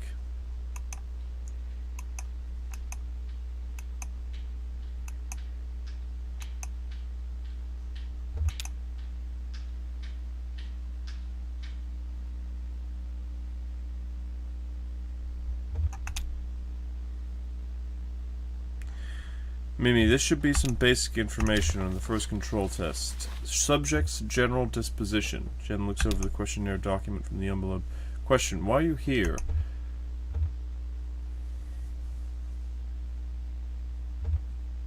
Response, I don't know. Jen, permissive. Demographic category. Question, what's the first thing you remember?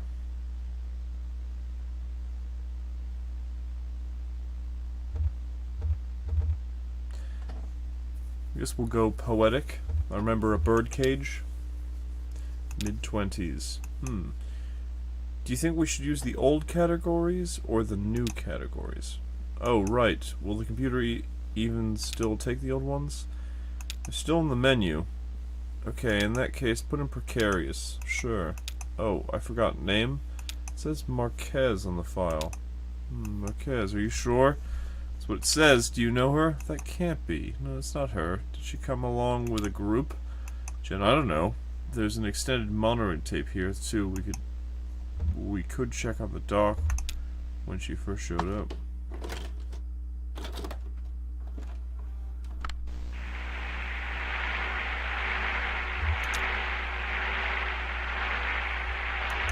Maybe. No, definitely not. Dan, Ocean's traveling one of those creepy distillery guys. Him? Nah, he just looks like some old drifter.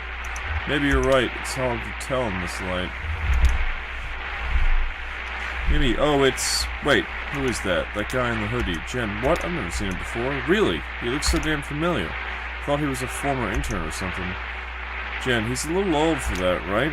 No, I don't remember him. Sorry, you're all deja vu this morning. It's spooky. Maybe, sorry, it's just one of those days, I guess.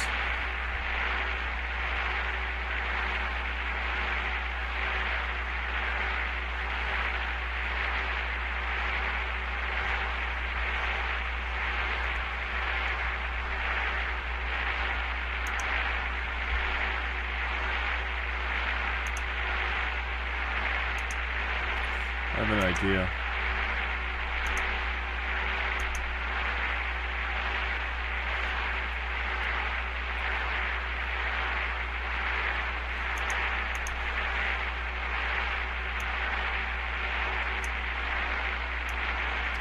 So as long as I'm in this section, it should also be black and white. So yeah, now I'm black and white. Try to keep it very entertaining on this channel. Mimi, ha! I guess the old man is on dinghy guard duty. Jen, a noble assignment. So, who's this lady? Mimi, oh right, well, do you remember WEVP-TV? Jen, no. Okay, it was a community television station. The Consolidated Power Company had to fund it as it's like a punishment for owning too much of the broadcast spectrum or something. Jen, oh, they used to screen your videos, right? Mimi, yeah, it was like a co-op. I did some maintenance and they gave me a slot to show my work. And they had a naked banjo guy late at night. Yeah, that's mainly what everyone remembers. I guess their whole mandate was community expression. He was certainly expressive. Oh wait, was WEV the one with the flood, right? Mimi, yeah. Damn. So, Shannon Marquez. Did she have a naked banjo show too? Mimi, no. What? No. Jen, let me guess. Which one of the following sentences best describe you?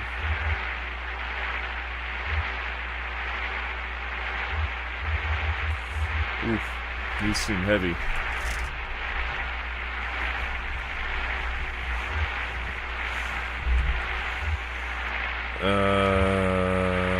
I grieve for fading memories.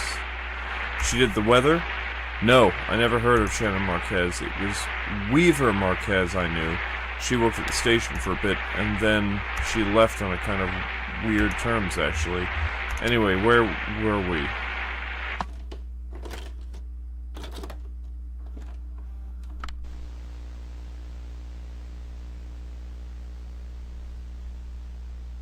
Mimi, okay, how do we rank her on the control test? Question, without turning around to look, please describe the following objects. Bookshelf. It has 3 shelves.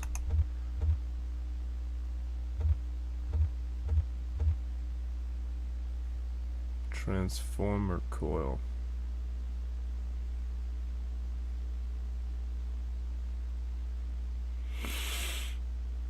I guess.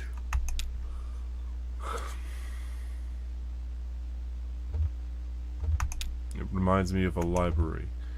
Poster.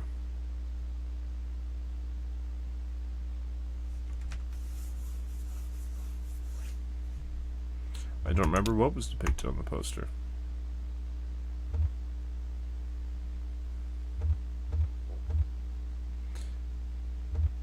I have a poster in my workshop, a vintage advertisement for vacuum tubes. Lighting.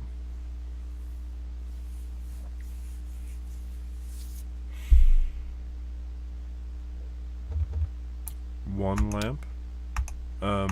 Average, I guess.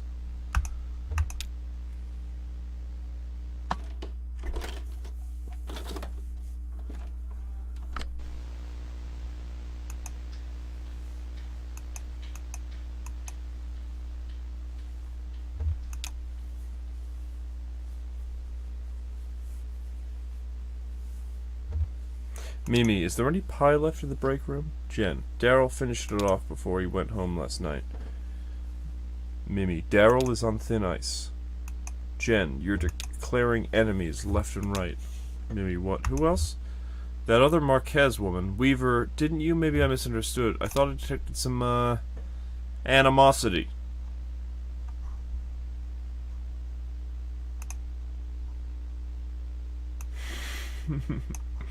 I made myself black and white. Thought it would fit the vibe of this particular section.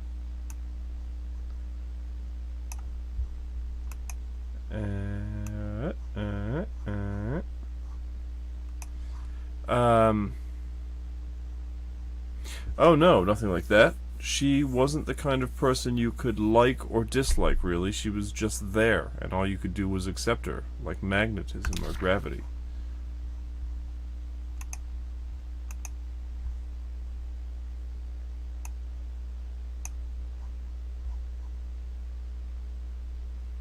Just fidgeting with this stupid thing. Okay, there we go. Question. Please describe from memory the following objects. Seating in the room behind you. Strangely comfortable. Question. Lighting in the room behind you. Dim. Question. Air quality in the last room in which you fell asleep. Don't remember where I last fell asleep. Well, this Marquez is pretty normal so far. I mean, oh yeah, they're definitely different people. I just wonder if they're related or something. I never imagined Weaver having a family, but I guess everyone has some family, right? Reading distracted. What? Oh sure, probably. I missed that last thing. Okay, let's go on to the next test. Ooh, we're a cat. Jen, look who it is. Aw, I missed that kitty. I forget what became of the white one. Jen, her name was Coconut, and she disappeared without a trace. Easy come, easy go. I wouldn't say easy. I had to leave food on the dock for a week before she'd come inside. She only stuck around for a month or two. You probably saw quite a lot of her. I remember...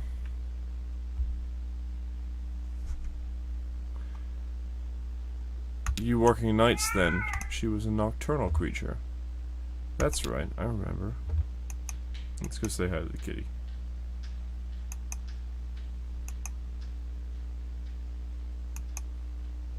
Let's go step on the kitty. That would definitely earn you a scratch from a cat. Alright, we got an apple, we got a pear, strawberry, I think that's an orange.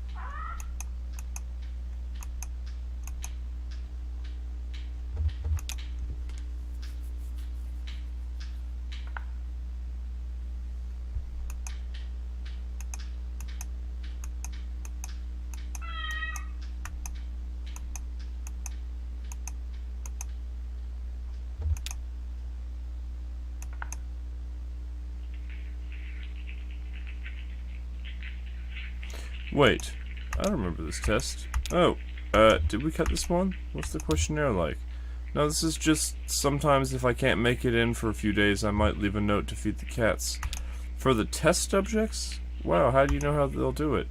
I write it on, university letterhead. Jen, that is unethical. Haha. At least I don't use university property and research equipment to make weird video art. Very well then, Mimi says. I contradict myself. Jen laughs. I wonder which is the nobler transgression. Jen, I'll settle that question. It's nobler to feed kitties.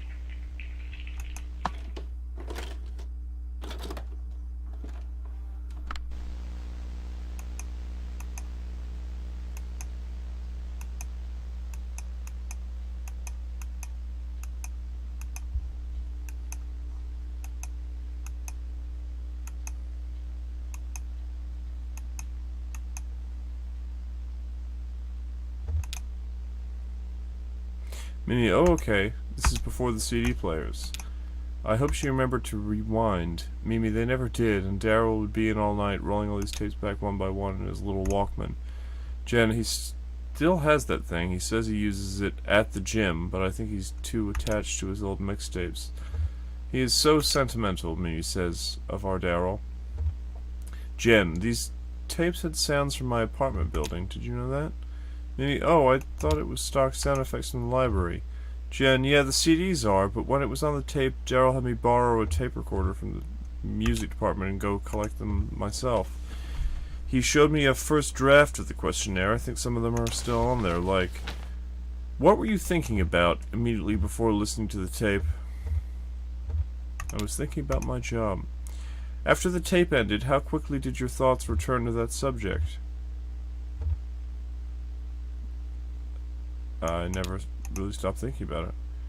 Maybe, right, I don't really get the point of that question. I think it's just there as a baseline for introspection index.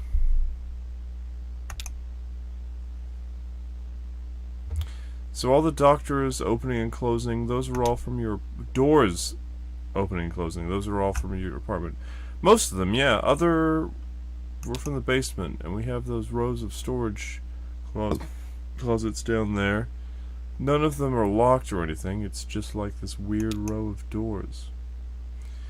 Anyway, I accidentally opened number 9, and it was full of mice, like, for a computer, I mean. They were all neatly arranged on shelves, organized by some inscrutable quality, cables tied with Velcro. The neighborhood mouse hoarder. Collector, I think.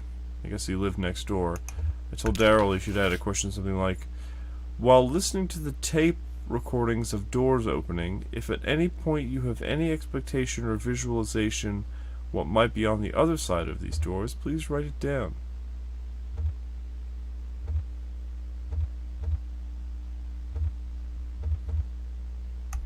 The first door, I thought it led outside. Jen, I was just curious, I guess, since it was from my building, like I have a strong sense of where these doors led, just by hearing them. But is that just from my memory, or is it inherent to the sound somewhere? Interesting. You should write a grant proposal. Jen, oh, I wouldn't want to step on any toes. You know, university politics. Oh, here's another extended monitoring tape from the waiting room.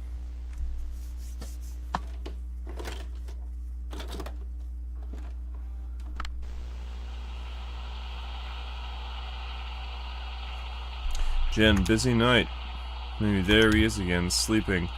Where do I know him from? It's gonna drive me up the wall. Jen, does he work at the university? Maybe. Oh, that sounds familiar. Yeah, I think he might have worked there until a long time ago. Maybe when I was undergrad. Jen, the Paleolithic. I thought he looked a bit rugged. Mimi, that's right, Jen. I went to college during the Stone Age. Jen, what was your major? Fire. I don't think he was a professor, maybe. Staff? It's been so long. Sometimes I wish I just barreled through like you did instead of taking time off before grad school. I'm sure it was the right thing to do at the time. Yeah, or the only thing. I was such a mess. Did I ever tell you about that? My boyfriend died suddenly in my last year of college. Oh, poor thing. It's okay. It was a long time ago. But yeah, it really shook me up back then. He was studying astronomy. We were both really into experimental music. Took a few classes together. That's so sad. Sorry, never mind. No, it's okay. That's the thing, actually. I mean, that's what shook me up about it. It was just a random accident that never should have happened, and so sudden you never could have seen it coming. He was back home visiting his parents, and he fell off of a roof. Damn, Jen says. I know what you mean. You can't predict that kind of, what you call it, freak accident kind of thing.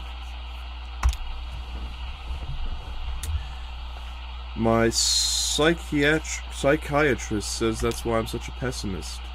Jen, well, I think you're remarkably upbeat, all things considered. I mean, you know, that thing with your boyfriend on the roof. But also what happened to the TV station. Mimi, acts of God. Do you think? Mimi, no, I mean, that's what you call it. That's what you say when it's nobody's fault.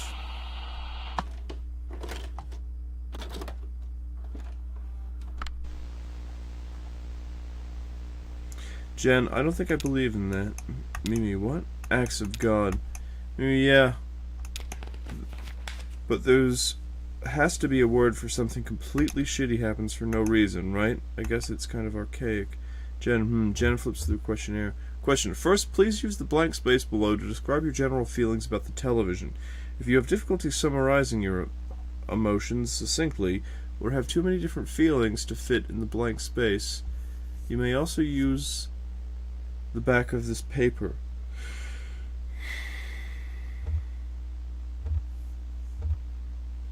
Probably spend too much time watching television. Question. You were asked to watch several videos. How many of the videos did you watch? I don't remember, sorry.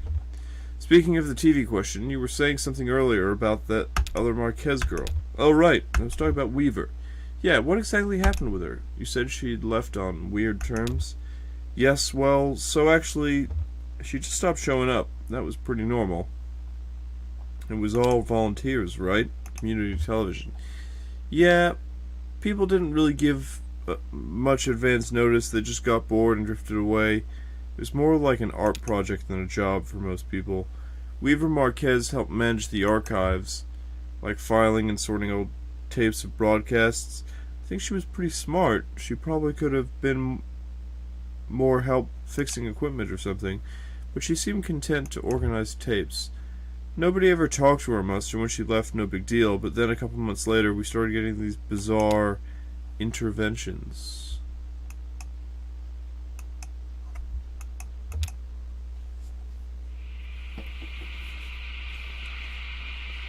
Question. The camera focused on the table, passed through a doorway, then focused on another table. Which object present on the first table was also present on the first? Sorry, I kind of spaced out on that slow pan through the door. I didn't even notice the tables. Maybe someone would be doing a show in their normal time slot, and then suddenly the feed would cut. We'd still be broadcasting, but our signal would be totally jammed. Oh, like interference? I mean total blackout. Then this video would come on, clearly shot in our studio at some point, and it was her, Weaver Marquez. She'd been standing in the middle of the studio, facing the camera.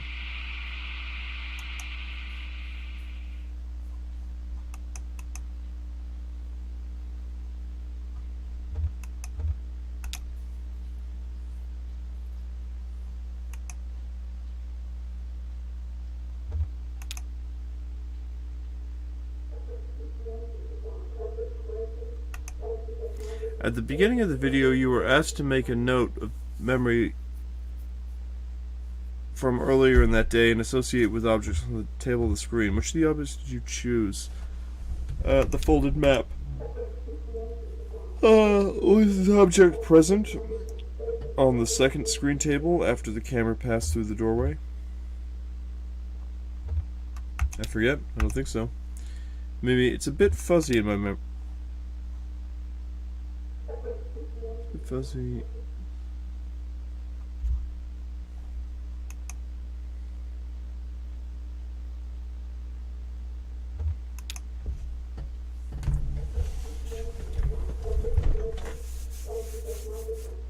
Let me get another water. I'll be right back.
And we are back.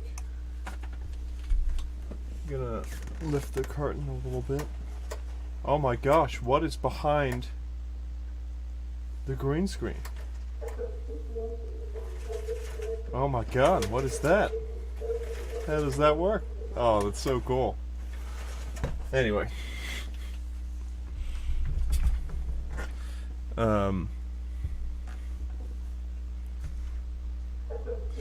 You were asked to make a note of the fond memory from childhood and associate it with the objects on the table. Which object did you choose?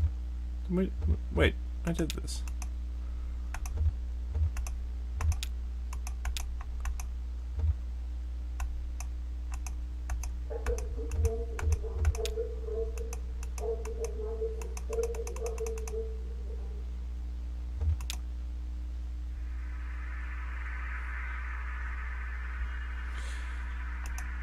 video began with footage of the outside of a building and then entered the building. Was it day or night outside the building? It was night. When the camera exited the building again, was it day or night in the building? It was day. We had a title maker at the station, but it was a different font. I guess she recorded it at WEVP and then took it somewhere else to add the captions. I don't know. We all did a lot of speculating about how she made the video. Why she made the video. Yet, why not just broadcast it normally? It was community television, right? Couldn't be any worse than Naked Banjo Guy. Yeah, exactly. Some people thought it was a protest or something, but I know she didn't have anything against the station. To me, it felt kind of urgent, like she would have done her broadcast through the proper channels, but something came up. Crisis or something.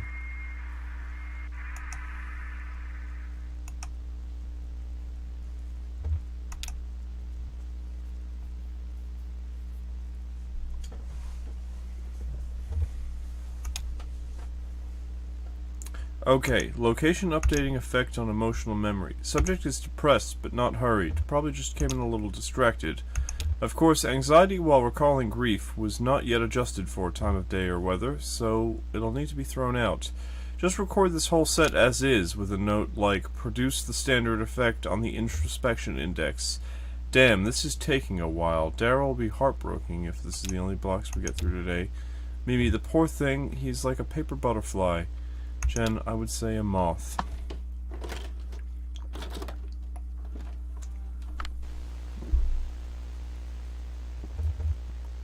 We'll go right.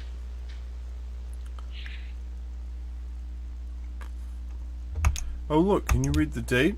Damn, I can't read it either. It may not have been current. I remember for a while we had a calendar up that was like years behind. I think Daryl liked the picture. What was it? Best friends. Every month there was a different pair of animals that were friends. Mimi, that's adorable. I think I'm going to be sick. Jen, you don't remember that? That weird intern brought it from home? What was his name? Who? Oh, you remember. He was always like... I mean, we would make fun of him for... Damn, he's almost completely gone from my brain. So many interns coming and going. I guess I didn't bother even remembering their names. Mimi, I wonder who was working in the back when... this was recorded. Is there a tape of the monitoring room? Yeah, here it is. Oh, before we check, did she flip the calendar forward or backward? Forward. Oh, weird. Usually flip it backward.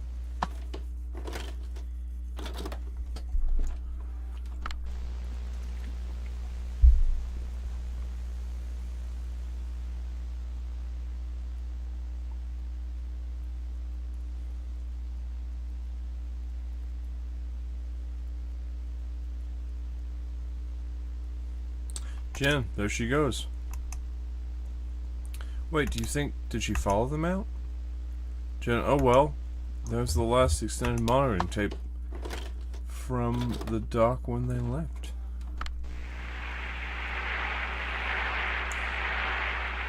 See, I told you he was one of the distillery guys. I mean, I guess you were right.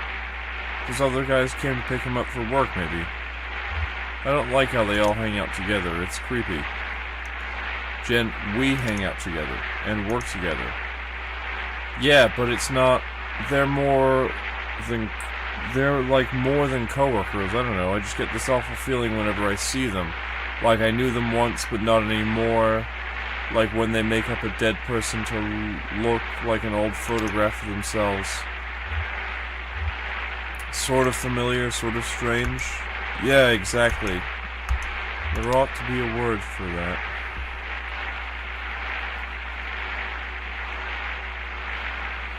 Jen, bye, kitty. Mimi, they look like nice enough people. I'm sure she's very happy with them. Jen, yeah, so...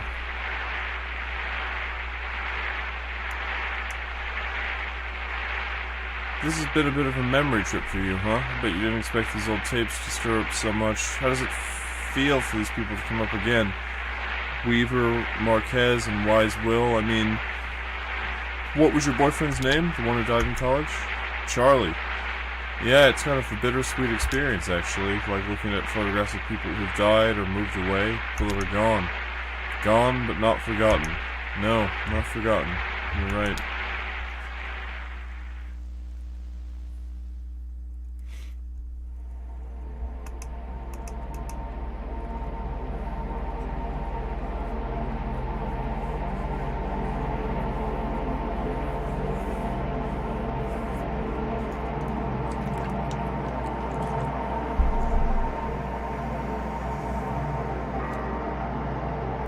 Look at those easels and tables on the beach over there. They call it open air gallery, or probably something upscale like Alfresco Galleria. They say it's a popular design in foreign cities like France and New York. That may be true. The appeal is clear enough, I guess. Anyone can wander in and out. There aren't any walls or doors. There's no roof either. Just a kind of thin cloth membrane. Quite a sheet or a tarp. More like a drape of rolled out spider web. Looking like it might punch up and dissolve if it ever got rained on. No concern down here for rain. Everybody thinks they're inside just because they can't see the sky, but it's a microclimate down here. It surely does rain. Right now they're exhibiting some intimate photographs of small town life.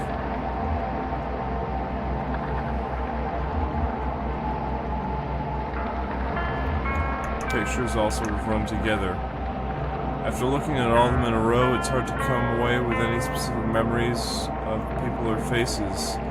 You just get a kind of dizzy afterimage, the warm residue of a community. No individual meaningful except as a bit of contrast or shading. Reviews have been good. It's a popular show, probably because of its relevance. The town depicted on these photos was very recently flattened to make way for a big museum project. Oh, I think I can unblack and white myself now.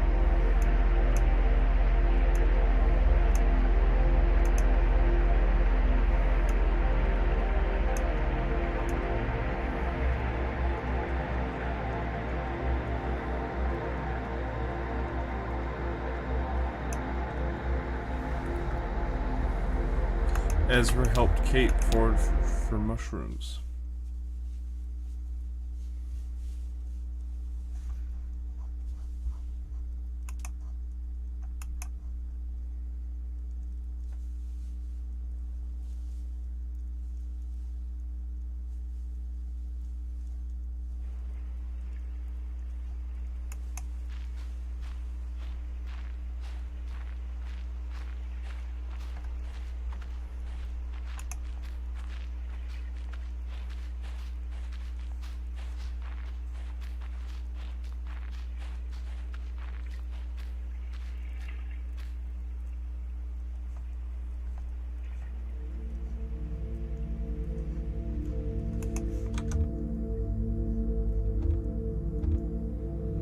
I may have to call it quits. I'm getting tired. But I don't know if I can save. Can I save here?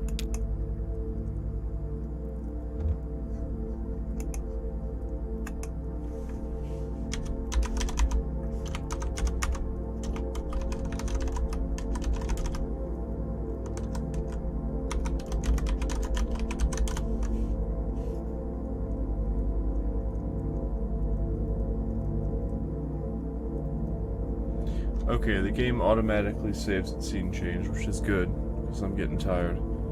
So, that's it for today. I do think we'll soon be finished. Well, actually, I don't know. We were Act 4 and there's Act 5, so don't know how much more is in this one. I'm also not sure exactly what it's trying to say, but I don't really need to be, so... I'm enjoying it as kind of like a bedtime story. And there have been a couple amusing scenes so far, although I'm not sure, as I said, I'm not sure what it all means. But I guess that we shall find out. In any